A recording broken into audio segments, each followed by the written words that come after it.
Gracias por continuar en 100% Noticias. Continuamos analizando la ley que busca restaurar la equidad electoral y rendición de cuentas en Nicaragua, que fue introducida en el Senado de los Estados Unidos. Es una ley apoyada tanto por demócratas como republicanos. He invitado pues, al experto en temas militares, el profesor Evan Ellis, del Colegio de Guerra. Bienvenido, doctor Ellis. Qué gusto tenerlo por acá. Gracias, Lucía. Siempre un gran gusto para mí compartir con usted en este programa. Doctor, usted ha leído la ley. ¿Qué impacto ve poderosos que pueda tener esto dentro de las estructuras de poder y económico del régimen Ortega Murillo? Bueno, lo que yo veo de este proyecto de ley, porque ahora es introducido en el Senado de forma bipartisana, como usted dice, pero todavía es en este Comité de Relaciones Exteriores del Senado, o sea, ya tiene un poco de distancia antes de ser implementado. Pero si realmente se hace una ley, entonces primera cosa es esto extiende lo que es este acto NICA de 2018 hasta 2000, hasta 2035, lo que es una extensión de básicamente otra década, pero también extiende esto y muy importante enfocar en la posibilidad de sanciones en el sector de oro, lo que es por supuesto uno de los sectores más importantes para las ganancias de este régimen Ortega Murillo y también donde hay metido muchas empresas chinos, hasta 8% de territorio nacional en concesiones chinas para operaciones de oro. Pero aparte de eso, también da la oportunidad que el secretario de Estado o secretario de Tesoro nuestro podría también designar otros sectores relevantes para extenderlo automáticamente en forma hasta más amplia. Otra cosa bastante interesante es, aunque no diga automáticamente, pero destaca la posibilidad de poner sanciones contra personas o instituciones relacionadas con el IPSEM, el Instituto de Presión Social Militar, lo que realmente es esta máquina clave para las ganancias del ejército nicaragüense y en su participación económica en Nicaragua. O sea, realmente podría impactar y enviar una señal al ejército de Nicaragua que sus intereses institucionales están en jaque. Y bueno, aparte de esto, interesante reconociendo el rol que Nicaragua tiene en darle bienvenido a Rusia y Irán al país y operaciones allá. Entonces, los quienes están sancionando, quienes están apoyando Rusia y Irán con sus actividades en Nicaragua también puede ser sancionado.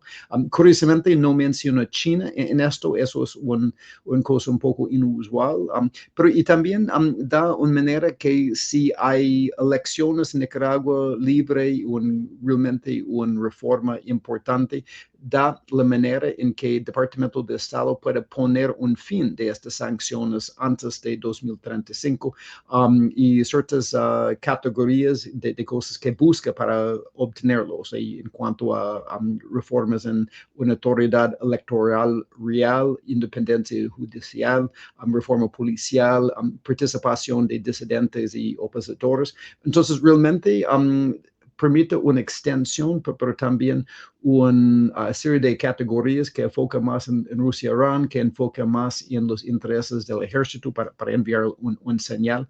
Entonces, realmente es una indicación que lo que hizo Daniel Ortega en decir que no habrá elecciones, por lo menos en los pensamientos de líderes del Senado, ya hay el interés en poner consecuencias de esto.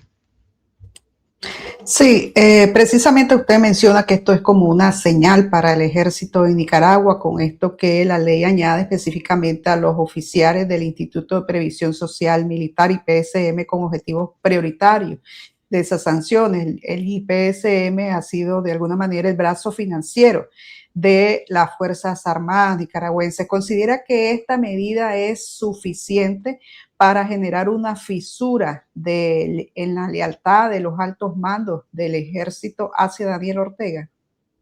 Bueno, o sea, yo creo que más que nada envía un mensaje porque incluso si esta ley está aplicado, no es necesariamente que, o sea, toda esta organización va a ser sancionado, pero en nombrarlo específicamente indica que están pensando en poner en blanco esto. Y por supuesto, hay mucho descontento, en parte por la manera en que Nicaragua está yendo hacia una dinastía, o sea, que se nota que Laureano Ortega o los otros ya hijos de Rosario Murillo están más o menos orientados para ya suceder a Ortega Murillo cuando pasan a poder o pasan de la vida.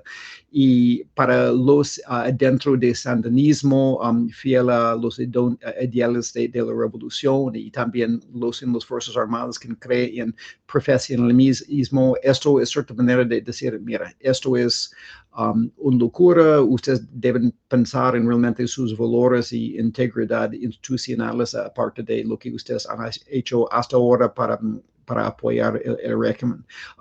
Y también a comparación a Venezuela, donde realmente había la intervención de inteligencia cubano y un rol muy profundo de instituciones castrenses, aunque sí hay evidencia que esta institución está muy involucrada con los Ortegas, yo creo que hay más razón para pensar que estas instituciones todavía tienen ciertos intereses profesionales y un interés de apartar de, o sea, realmente lo que es dos personas, o sea, quien está intentando hacer una dinastía para, o sea, los hijos. Entonces, yo creo que hay más posibilidad de una fisura, pero siempre cuando hay control absoluto de un régimen, esas cosas son complicadas.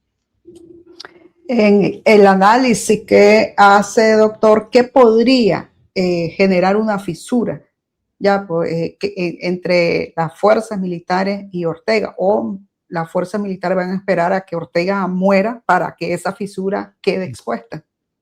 Bueno, yo creo que en el fin hay varias cuestiones. O sea, número uno es su básicamente integridad institucional y otra cosa es su presión contra ciertos líderes personales. O sea que, por un lado, hay siempre un descontento en instituciones castrenses y yo tuve el gusto de colaborar en días menos complicados hace años con esta institución y yo sé que hay una mezcla de lealtad de sandinismo, pero también un deseo de pensar en integridad institucional. Y cuando uno o sea, ve que el país llega cada vez más como ver como el Corea Norte de América Central, un show de payasos, y entonces en cierta forma personas que tienen algo de orgullo institucional dice, ay, tenemos que poner un fin en esto. Y también cuando hay opciones para oficiales en posiciones claves de decir,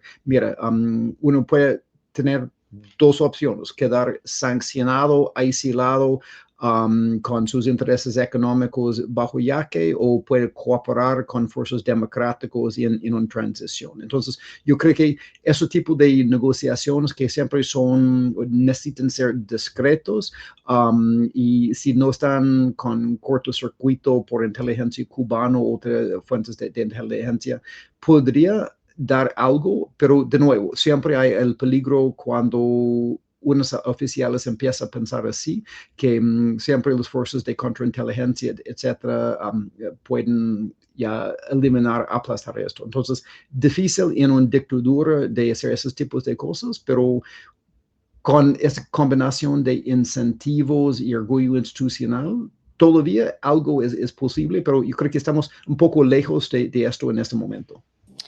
Doctor, Estados Unidos hemos visto que ha activado pues, varios mecanismos, la parte diplomática, incluso hay una propuesta de nominación, hay una nominación para embajadora en Nicaragua, está la activación pues, del mecanismo también de la Organización de Estados Americanos y siempre que preguntamos en el Departamento de Estado nos dicen pues todas las herramientas están sobre la mesa, o sea, Estados Unidos incluso haciendo yo mi análisis, no nos ha descartado hasta un operativo de extracción de Daniel Ortega y Rosario Murillo al estilo Maduro.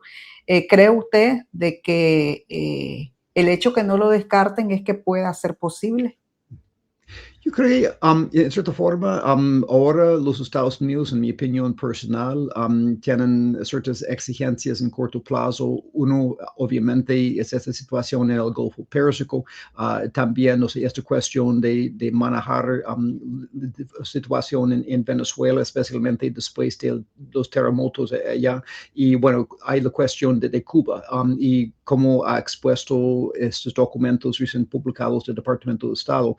Uno necesita ir, o sea, al centro del problema antes de ir a los problemas de dictaduras periféricos. Entonces, yo creo que se entienden que si Nicaragua no está tan inmediatamente en el enfoque para acción más drástico, pero es algo por venir. O sea, personas como Marco Rubio, el secretario de Estado, ha pasado toda su carrera entendiendo esas amenazas de dictaduras. O sea, y lo que tiene Nicaragua, o sea, de ser anfitrión de casi todas las amenazas contra los Estados Unidos de crimen organizado, pero más, o sea, actividades militares rusos y chinos, entre otros, lados a Irán, Hezbollah, etc. O sea, la misma cosa cuando el secretario Rubio dice que es inaceptable en Cuba, bueno, es triplemente inaceptable también en Nicaragua, un país o sea, tan grande, bicostal, o sea, con un acercamiento que conecta América o sea, del norte a América del sur. Entonces, pero entonces yo creo que es más o menos una oportunidad para los que están más razonables pensando en el futuro y la institucionalidad del futuro, que quizás si ellos tienen un tiempo antes de que realmente reciba este tipo de atención que ha recibido países como Venezuela, si todavía hay tiempo para posicionarse bien y no encontrarse solo bajo presión, pero para los que piensan, los Estados Unidos no va a hacer nada. Yo creo que si uno lea, o sea, este documento de seguridad nacional nuestro que destaca la importancia de eliminar este tipo de amenazas en este hemisferio priorizado, si uno lea este documento de defensa nacional nuestro que también destaca esto y pone un enfoque en los países del hemisferio norte en que se encuentra Nicaragua de negar ese tipo de presencia de actores como Rusia y China. Si uno mira los comentarios del secretario de Guerra Hegseth, hablando también de un concepto de esos países como una extensión fundamental de la seguridad patria, lo nuestro, y hasta las palabras del secretario Rubio, hablando de Cuba, pero aplicando también a otras dictaduras como Nicaragua. Si alguien piensa que tarde o temprano Nicaragua queda en el olvido, yo creo que están equivocados. Entonces, en mi opinión, yo creo que eso es un momento en que ya actores más razonables, pensando en su institucionalidad y sus futuros personales, tienen oportunidad de posicionarse en el lado constructivo y no otro lado, en mi opinión.